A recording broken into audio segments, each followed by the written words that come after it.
दोस्तों GTL infra की बात करें तो अब यहाँ पे स्टॉक ने दौड़ना शुरू कर दिया है। काफ़ी लोग हैं जो लगातार कहते रहते हैं कि सर हमें जीटीएल इंफ्रा में इन्वेस्टमेंट करना चाहिए, और अगर इन्वेस्टमेंट करना चाहिए तो क्या शॉर्ट टर्म का नजरिया लेकर चलना चाहिए या फिर लॉन्ग टर्म के लिए निवेश करना चाहिए। तो इस वीडियो के माध्यम से हम जीटीएल इंफ्रा की परफॉर्मेंस को देखेंगे, इसके ग्राफ को देखेंगे, जीटीएल इंफ्रा में मूवमेंट कैसा होता है उसको जानने की कोशिश करेंगे। साथ में यहाँ पे 2-3 बड़ी अपडेट निकल के आ रही है टेलीकॉम सेक्टर से संबंधित, उसको डिस्कस करने की कोशिश करेंगे। और क्या इस छोटे से पेनी स्टॉक में इन्वेस्टमेंट करना चाहिए। वैसे अगर आप देखें तो जीटीएल इंफ्रा बहुत सारे कर्ज में डूबी हुई कंपनी है।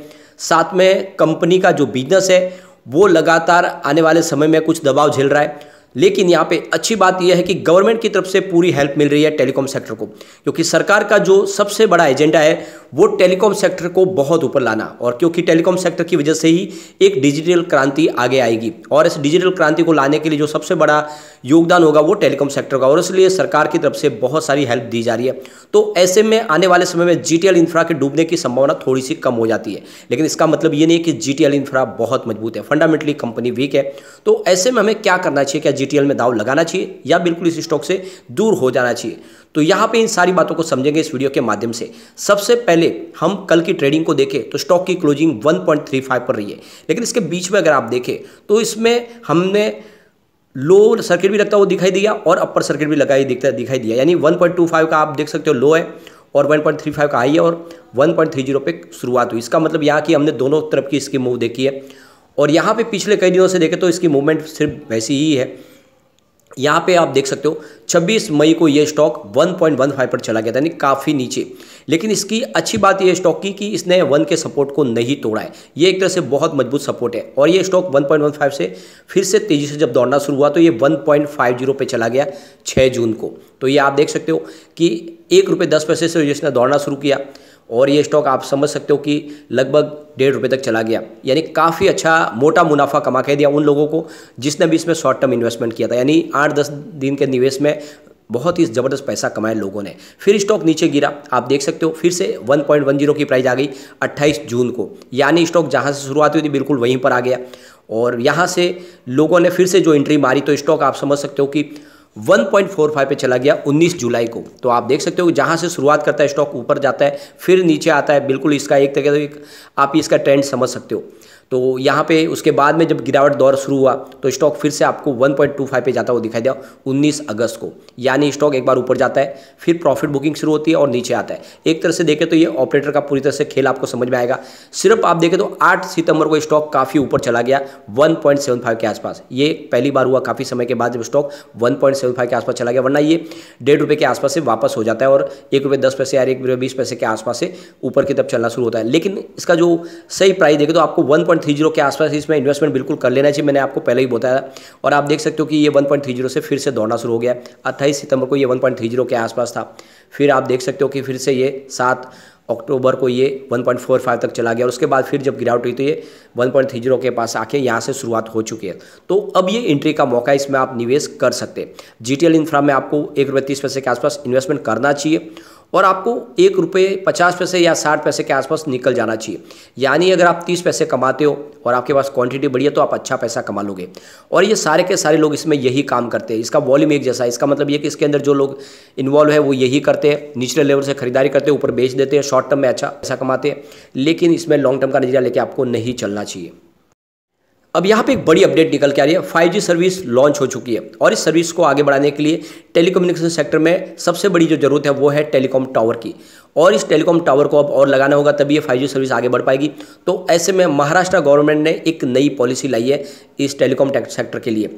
यहाँ पे उस पॉलिसी के अंदर सब क्लियर किया गया है कि अगर किसी को अपनी प्राइवेट बिल्डिंग के ऊपर टेलीकम्युनिकेशन टावर लगवाना है तो उसके लिए कुछ रूल्स है जिनको फॉलो उनको करना होगा, यानी जो गाइडलाइंस बनाई गई है उन गाइडलाइंस के हिसाब से वो परमिशन लेके उसको अपने निजी ज़मीन है उसके ऊपर अपने टावर लगवा सकते हैं।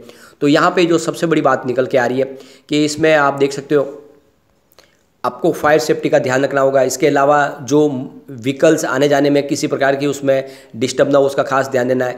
इसके अलावा उस स्ट्रक्चर की सेफ्टी पे आपको ध्यान रखना है और उसकी वजह से किसी प्रकार का पोल्यूशन ना हो, किसी प्रकार का उसका आपको ध्यान रखना है। ये सारी बातें आप क्लियर करने के बाद आपने यहाँ पे टावर लगवा सकते हैं। इस तरह से सरकार ने एक तरह से इसमें छूट भी दी है और सरकार चाहती है कि आने वाले समय में टेलीकॉम टावर को आगे बढ़ाया जाए, लेकिन रेडिएशन का आपको खास ध्यान है, लोगों को किसी प्रकार की उसकी वजह से नुकसान ना हो इसका आपको खास ध्यान है। उन सारे पैमानों को अगर खरा उतरते तो आप टावर लगवा सकते हैं और सरकार ने इसके लिए पॉलिसी लाई है अब। और यहाँ पे अगर देखें तो एक और बड़ी अपडेट निकल के आ रही है, वोडाफोन आइडिया जिसके ऊपर बहुत सारा कर्ज है अलग अलग टावर कंपनियों का, उसमें आप देख सकते हो कि जीटीएल इंफ्रा भी शामिल है, लेकिन उसका नाम नहीं है। उनके यहाँ जो अमाउंट है काफ़ी कम है। बड़ी अमाउंट इंडस टावर की है और एटीसी टावर की है। तो यहाँ पे कंपनी ने एक बड़ा डिसीजन लिया है, वो एटीसी टेलीकॉम इंफ्रास्ट्रक्चर के कन्वर्टेबल डिबेंचर बॉन्ड देना चाहते हैं उनको, और वहाँ से करीब 1600 करोड़ रुपये की रकम उनको मिलेगी। इस रकम के माध्यम से वो टेलीकॉम टावर की कंपनियाँ उनको अपनी जो भी बकाया है उसको चुकाएगी, क्योंकि टेलीकॉम टावर कंपनियाँ स्पेशली इंडस टावर ने कहा है कि अगर आप रकम नहीं चुकाओगे तो हम आपकी सर्विस बंद कर देंगे, और अगर सर्विस बंद होगी तो वोडाफोन आइडिया कैसे आगे काम कर पाएंगे। तो इसीलिए उन्होंने एक बड़ा डिसीजन लिया है कि वो अब यहाँ पे कन्वर्टेबल डिबेंचर बॉन्ड के माध्यम से 1600 करोड़ की रकम रेज करेंगे और उसके माध्यम से इन टेलीकॉम टावर कंपनियों को जो भी रकम है वो चुका देंगे। तो जीटीएल का जो भी बकाया होगा वो भी उनको मिल जाएगा। यहाँ पे गवर्नमेंट ने भी एक बहुत बड़ा डिसीजन लिया, जैसे कि 5G सर्विस शुरू हो चुकी है, उसके लिए बहुत सारे टावर की अब जरूरत पड़ेगी। ऐसे में कंपनियां आने वाले समय में टावर और लगाना चाहेगी। इसके लिए सरकार की तरफ से 26,000 करोड़ रुपये की एक बड़ी रकम सैंक्शन की गई है, जिसके माध्यम से आप देख सकते हो 25,000 मोबाइल टावर लगाए जाएंगे आने वाले 500 दिन के अंदर। और इसमें प्राइवेट प्लेयर को भी शामिल किया गया सरकार की तरफ से। तो वैसे भी टावर नहीं लगवाए जाते, लेकिन प्राइवेट प्लेयर जो भी टावर लगाएंगे उनको सरकार की तरफ से भी हेल्प की जाएगी। और एक दृष्टि से देखें तो जो डिजिटल इंडिया बनाना है और इसके लिए पहला कदम होगा कि टावर और बनाया जाए, तो इसके लिए सरकार ने कदम उठाने शुरू कर दिया। तो ऐसे में आने वाले समय में टावर सेक्टर का भविष्य काफ़ी उज्जवल है। तो ऐसे में जीटीएल इंफ्रा के भी फिलहाल डूबने की संभावना तो कम है, लेकिन कंपनी काफ़ी कमज़ोर है, ये भी आपको ध्यान रखना है। अगर हम इनके रिवेन्यू को देखें तो पिछले 5 साल में आपको गिरावट दिखाई देगी। 2018 में इनका 2333 करोड़ का रिवेन्यू था, जो लगातार गिरते हुए आप देख सकते हो 2022 में 1462 करोड़ रुपये तक आ गया। लेकिन इसमें आप देखें तो 2020 से ये रिवेन्यू इस बार बढ़ता हुआ दिखाई देगा, यानी पिछले 2 साल से इस बार रिवेन्यू थोड़ा सा बढ़ा है। एक तरह से ये थोड़ी सी इसके लिए राहत भरी खबर है। लेकिन कंपनी के लॉस की बात करें तो कंपनी लगातार लॉस में है। 2018 में इनका 1892 करोड़ का लॉस था, जो फिलहाल 2022 में 1474 करोड़ का लॉस है। तो कंपनी का लॉस में थोड़ी सी भले कमी आई हो, लेकिन अभी भी कंपनी बहुत लॉस में है और इसीलिए यहाँ पे आपको बड़ा इन्वेस्टमेंट करने से बचना चाहिए। यहाँ पे पिछले 1 साल के हिसाब से भी देखें तो इनका रिवेन्यू आपको लगभग एक जैसा दिखाई देगा। जून 2021 में 362 करोड़ रुपीज़ का रिवेन्यू था, जो जून 2022 में 360 करोड़ रुपीज़ के आसपास रहा, नहीं लगभग एक जैसा ही कंपनी रिवेन्यू अर्न कर रही है। प्रॉफिट लॉस को देखें तो जून 2021 में 270 करोड़ रुपीज़ का लॉस था और इस जून क्वार्टर में 280 करोड़ रुपीज़ का लॉस है। थोड़ा सा लॉस बढ़ा है। इस बार आंकड़े अगर थोड़े से उत्साहवर्धक रहे तो यहाँ पे कुछ पॉजिटिव संभावना बन सकती है। कुल मिला के अगर आपका नजरिया लॉन्ग टर्म का है तो बिल्कुल स्टॉक के अंदर निवेश न करें। स्टॉक फंडामेंटली काफ़ी वीक है। अगर आप इसके फंडामेंटल देखें तो फिलहाल मार्केट कैप 1641 करोड़ रुपीज़ का है, करंट प्राइस 1.30 की है, इसका 52 वीक का लो 1.05 का और हाई 2.54 का है। बुक वैल्यू इसकी -2.41 है और इसकी ROC -2.12 है और इसकी फेस वैल्यू 10 की है। इसका सेल देखें तो 1461 करोड़ रुपीज़ का है, इसका OPM 19.3% है और प्रॉफिट आफ्टर टैक्स आपको 874 करोड़ रुपीज़ माइनस दिखाई देगा। कुल मिला के ये फंडामेंटल काफ़ी कमजोर है और इसके दम पे तो यहाँ पे इन्वेस्टमेंट नहीं किया जा सकता। लेकिन फिर भी मैं कहूँगा कि अगर आप शॉर्ट टर्म में पैसा कमाना चाहते हो और रिस्क लेना चाहते हो तो आपको इस लेवल पे खरीदारी अब करनी चाहिए और 1.5 रुपये के आसपास मौका मिलने पर आपको प्रॉफिट बुक कर लेना चाहिए। ये स्ट्रेटेजी अपनाएंगे तो आप जीटीएल में बहुत पैसा कमा सकते हैं। यहाँ पे सबसे बड़ी बात है कम्युनिटी सेंटिमेंट स्टॉक के साथ बना हुआ है, 100% बाई की कॉल है। सबसे बड़ी बात यह है कि वॉल्यूम एक जैसा ही हो रहा है, क्योंकि इसके अंदर जो लोग लगातार काम कर रहे हैं वो एक ही लोग हैं और जो लगातार बिजनेस कर रहे हैं इसमें अच्छा पैसा कमा रहे। पिछले 1 महीने पहले इसका 5 करोड़ का वॉल्यूम था, 1 वीक पहले भी 5 करोड़ का ही वॉल्यूम था और मुहूर्त के दिन भी 5 करोड़ का वॉल्यूम होता और कल भी 5 करोड़ का वॉल्यूम होता। लगभग एक ही वॉल्यूम में कामकाज हो रहा है। आप समझ सकते हो इसमें अच्छा लोग पैसा कमा रहे, कम टाइम में अच्छा प्रॉफिट मिल रहा है यहाँ पे। तो यहाँ पे आप भी इन्वेस्टमेंट कर सकते हैं। लेकिन फ्रेंड, कोई भी इन्वेस्टमेंट करने से पहले अपने फाइनेंशियल एडवाइजर से बारे में ले ले या अपना खुद का रिसर्च करें, क्योंकि मैंने वीडियो आपके एजुकेशनल पर्पज़ के लिए ही बनाया। वीडियो पसंद आए तो लाइक से जरूर कीजिए और चैनल को सब्सक्राइब कर दीजिए। Thank you friend.